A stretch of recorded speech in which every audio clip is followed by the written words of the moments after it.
ബലാത്സംഗ കേസ് ഗൂഢാലോചനയെന്ന് ചൂണ്ടിക്കാട്ടിയ റാപ്പർ വേടന്റെ കുടുംബം നൽകിയ പരാതിയിൽ അന്വേഷണം. വേടനെതിരെ ഗൂഢാലോചന നടക്കുന്നു എന്ന് ചൂണ്ടിക്കാട്ടി മുഖ്യമന്ത്രിക്കാണ് കുടുംബം പരാതി നൽകിയത്. മുഖ്യമന്ത്രിക്ക് ലഭിച്ച പരാതി കൊച്ചി സിറ്റി പോലീസ് കമ്മീഷണർക്ക് കൈമാറിയിരിക്കുകയാണ്. പരാതി നമ്മൾ ACP തൃക്കാക്കരക്ക് അയച്ചിട്ടുണ്ട്. ആവശ്യമുള്ള നടപടി എടുക്കാൻ പറഞ്ഞിട്ടുണ്ട്.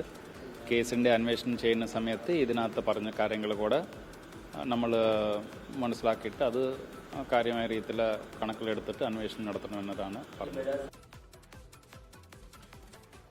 ഞങ്ങളുടെ പ്രതിനിധി വിഷ്ണു സുരേഷിന്റെ വിവരങ്ങളുമായി കൊച്ചിയിൽ നിന്ന്. വിഷ്ണു, ഈ റാപ്പർ വേടനെതിരായിട്ടുള്ള ബലാത്സംഗ കേസിൽ ഏത് തരത്തിലുള്ള ഗൂഢാലോചന നടന്നു എന്നാണ് കുടുംബത്തിന്റെ പരാതി? ഇത് വളരെ ഗൗരവത്തോടുകൂടി അന്വേഷിക്കാനാണോ പോലീസ് തീരുമാനിച്ചിരിക്കുന്നത്?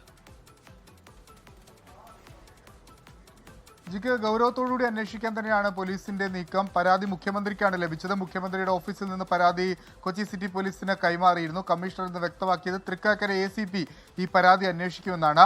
3 പരാതികളാണ് വേടനെതിരെ ലൈംഗിക അതിക്രമവുമായി ബന്ധപ്പെട്ട് ഉയർന്നു വന്നത്. അതിൽ 2 എണ്ണത്തിൽ കേസ് രജിസ്റ്റർ ചെയ്യുകയും ചെയ്തു.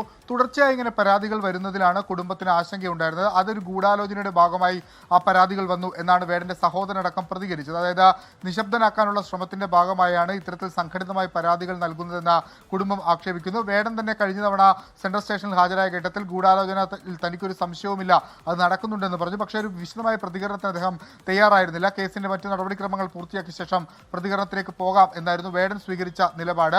പക്ഷേ സഹോദരങ്ങൾ ഇതൊരു പരാതിയായി തന്നെ മുഖ്യമന്ത്രിക്ക് നൽകി അതിൽ അന്വേഷണം വേണമെന്ന് ആവശ്യപ്പെട്ടു. അതിലാണിപ്പോൾ കൊച്ചി സിറ്റി പോലീസ് അന്വേഷിക്കുന്നത്. ബലാത്സംഗ കേസ് വേടനെതിരെയുള്ള ബലാത്സംഗ കേസ് അന്വേഷിച്ച തൃക്കാക്കര ACP തന്നെയായിരിക്കും ഈ ബലാത്സംഗവുമായി ബന്ധപ്പെട്ട് വേടൻ നൽകിയിട്ടുള്ള ഗൂഢാലോചനയും അത് ഇപ്പോൾ അന്വേഷിക്കാനുള്ള ചുമതല നൽകിയിട്ടുള്ളത്. Kochi city police commissioner Putta ഉമലായത്തിയാണ് അക്കാര്യം വ്യക്തമാക്കിയത്. GK. ശരി, വിഷ്ണു സുരേഷാണ് വിവരങ്ങൾ നൽകിയത് കൊച്ചിയിൽ നിന്ന്. ലോകത്തെവിടെയായാലും ഏത് സമയത്തും 24 വാർത്തകളും ഓഗ്മെന്റഡ് റിയാലിറ്റി പാക്കേജുകളും എക്സ്പ്ലെയിനറുകളും വിശദമായി കാണാൻ ഞങ്ങളുടെ YouTube ചാനൽ നിങ്ങൾക്ക് സബ്സ്ക്രൈബ് ചെയ്യാം.